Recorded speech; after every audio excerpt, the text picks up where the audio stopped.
it fast. Right here on the Anycast. Make it strong, make it last. Right here on the Anycast.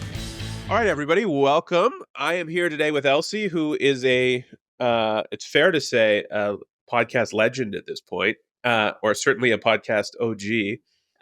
But I can see that there was maybe some offense taken by that title. So, Elsie, before we get started, why don't you introduce yourself? I'm not going to do my favorite joke. This person needs no introduction, so we won't. Right.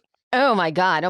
Yes. So my name is Elsie Escobar. I am currently the Director of Community and Content over at Libsyn. I'm also what I call myself a podcasting advocate, and I am a podcasting mentor, primarily centering underrepresented voices, undersourced voices in podcasting.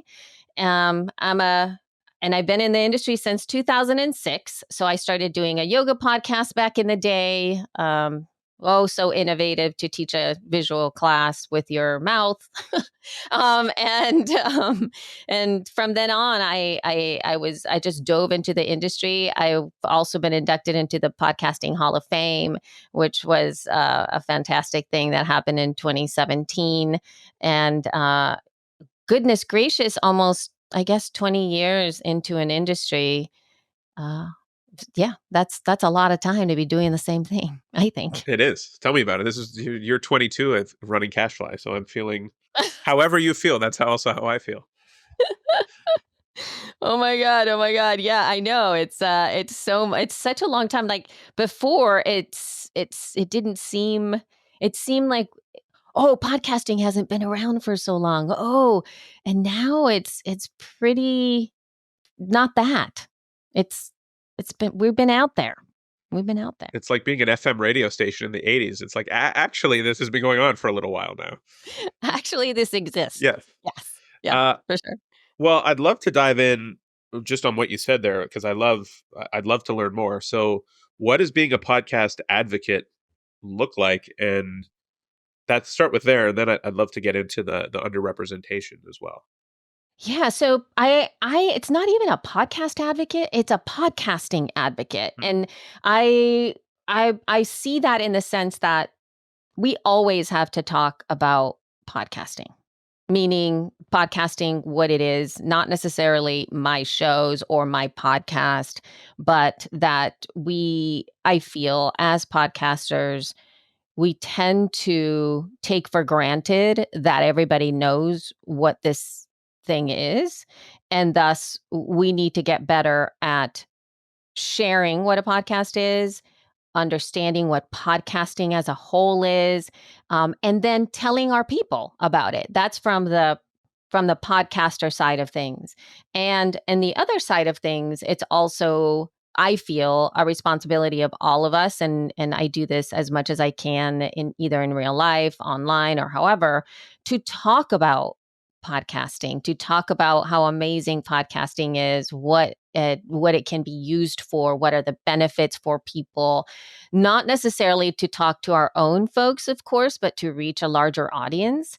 Because even though we've been around 20 years now, there's still either a misunderstanding or a direct resistance to somebody saying, you should listen to that as a podcast. And they go, oh, I don't like podcasting. Oh, okay. Why? Oh, because, and then they give you some really random answer where you're like, well, that's not podcasting. I don't know what, right? Yeah. Obviously, the lack of intermediaries in podcasting, the fact that anybody can produce content is one of the things that sort of levels the playing field, but it's still not really a level playing field. Why is it important to you, first of all, that there's more underrepresented voices are participating in podcasting? I think that overall, one of the gifts that podcasting gave me when I first started was to open up my world. I was living in a very specific well, obviously my own world, right? So I raised in El Salvador, an immigrant, immigrated over to Los Angeles, California, grew up in a very staunch Latin American, El Salvadorian Catholic family. I was surrounded by Spanish speakers, right? All the time. That was my worldview, moving into my professional life and whatnot. And there comes a point when that worldview became very claustrophobic in some ways, like that there was no other, like, this is just what I'm going to do now. This is it. And when podcasting came into my life, hearing those voices, those independent voices, not even the NPRs of the world, but those independent voices out there who were talking about their world, I didn't even know. Like, I didn't know who these people were, but I related with them, and they lived in different places, and they had other lives, and they were doing these other things that I'd never even heard of before. I was hearing people from Europe and Asia, and all of a sudden the world opened up. And I always say, like, those voices in my head saved my life, right? That's because that's my sort of story about podcasting. And I feel that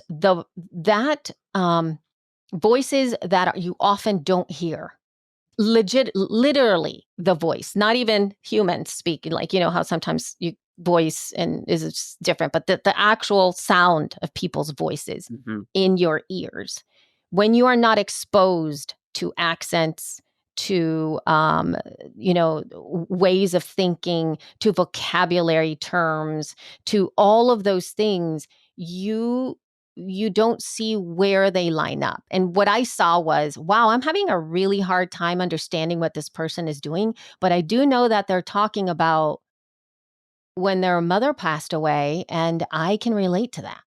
Right. And so there's a bridge. And there's more of understanding.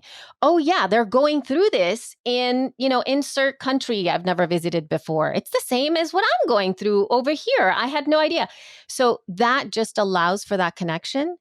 And thus you can be more open and accepting and knowing things that connects us all, if you want to think about it from that perspective. But all that to say, having that diversity of thought, diversity of language, diversity of voice, diversity of so many different aspects, because it's not just about race or gender. It's about so many different, it's geography is huge.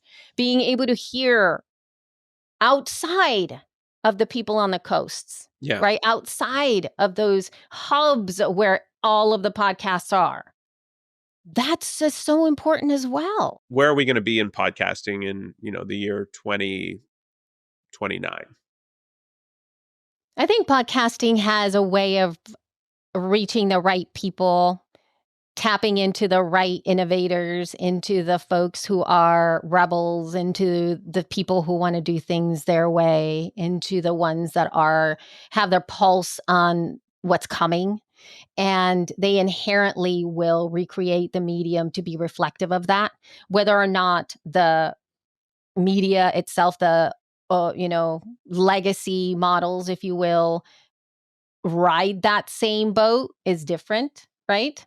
But those innovators will always be there in terms of podcasting. There is a sense of, like, we wear the podcaster moniker as a sign of, I do things my way. And I think that spirit is still it'll stay there. There's going to be that same kind of rebel nature in podcasting that will stay. Awesome. Elsie Escobar, thank you so much. This was an amazing chat for me. I hope I didn't annoy you too much. Oh, come on. And I would leave it with just, I am my filler words. So AI, do not dare touch my who I am, because I am nothing if not my filler words. Oh, yeah, baby. Filler words. Yeah. Thank you so much, Elsie. I'll see you soon. You bet. Okay. Another round, so much more to talk about. Gonna aim to satisfy with help from CacheFly. Get to it fast. Right here on the Anycast. Make it strong, make it last. Right here on the Anycast. The Anycast podcast. brought to you by CacheFly.